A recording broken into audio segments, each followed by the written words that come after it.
WhatsApp के ज़रिए। विनोद जी, रोहित का हम सवाल लेंगे। इरकॉन में इन्होंने खरीदारी कर रखी है, इनके लेवल से बता रहे हैं 267। तो देखिए, एक बजट बहुत बड़ा ट्रिगर है जिसके चलते इन तमाम काउंटर्स में एक तरह से हम एक बाइंग इंटरेस्ट आता हुआ भी देख रहे हैं और आगे शायद हो सकता है कि ये और तूल पकड़े। लेकिन इनको अब क्योंकि घाटा ज़्यादा हो रहा है, अब बताइएगा इनको किस स्टॉप लॉस के साथ नुकना चाहिए और नियर टर्म टारगेट आप इनको क्या देंगे, अगर मैं ट्रिगर्स के लिहाज से ही समझना चाहूँ।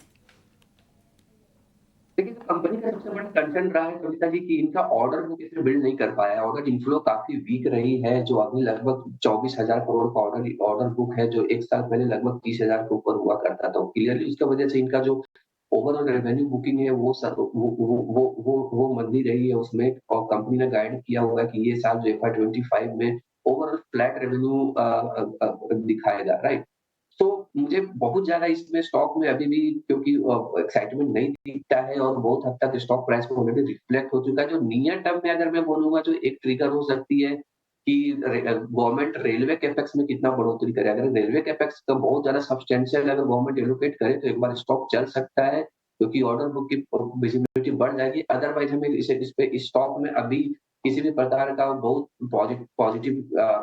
पॉजिटिवनेस कुछ दिख नहीं रहा है। वैल्यूएशंस की भी बात करूँ, इतना करेक्ट होने के बाद भी स्टॉक आपको 14-15 टाइम पे मिल रहा है, तो वैल्यूएशन में भी कहीं न कहीं मार्जिन ऑफ सेफ्टी हमें नहीं दिखती है। तो हमारे इस पे view as of now sort of negative रहेगा, लेकिन आप इसको बजट तक होल्ड करके रख सकते हैं। चेन्नई से हम तक अपना सवाल पहुंचाया है व्हाट्सएप के जरिए। यूनाइटेड स्पिरिट्स पर राय जानना चाहते हैं। इन्होंने 1530 के भाव पे 140 शेयरों की खरीदारी की हुई है और फिलहाल मुनाफे में है। आगे क्या नजरिया बन सकता है? लक्ष्मीकांत जी बताइए, क्या रणनीति रखनी चाहिए यूनाइटेड स्पिरिट्स में? 1530 की बाइंग है।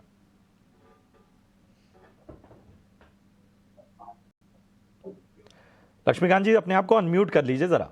हाँ जी, यूनाइटेड स्पिरिट ने अभी कुछ ही दिनों पहले एक ब्रेकडाउन दिया था, तो वहां से यहाँ पर एक लोअर ट्रेंड फॉलो होता हुआ दिखाई दे रहा है। हालांकि आज थोड़ा बहुत स्टेबिलिटी इस स्टॉक में है, तो मुझे लगता है कि 1545 से लेकर 1550 के एक सपोर्ट नजर आ रहे हैं। अगर ये स्टॉक इसको डिफेंड कर ले जाता है, देन आफ्टर हमें एक पुल बैक मूव आता हुआ दिखाई दे सकता है toward the levels of 1620 to 1640, जहां पर उसके अपकमिंग रेजिस्टेंस है। सो एक शॉर्ट टर्म पुल बैक का एक्सपेक्टेशन किया जा सकता है, बट मेजर अपसाइड मूव आता हुआ नहीं नजर आएगा जब तक स्टॉक 1640 के नीचे सस्टेन करता है। सो अगर इनके पास बाइंग है तो मुझे लगता है कि 1540 के साथ एक बार ये होल्ड करें, और एक शॉर्ट टर्म पुल बैक जब आता है तो वहां से ये एग्जिट हो सकते हैं यूनाइटेड स्पिरिट पे। चलिए, होल्ड करने की सलाह, शॉर्ट टर्म पुल बैक आता है।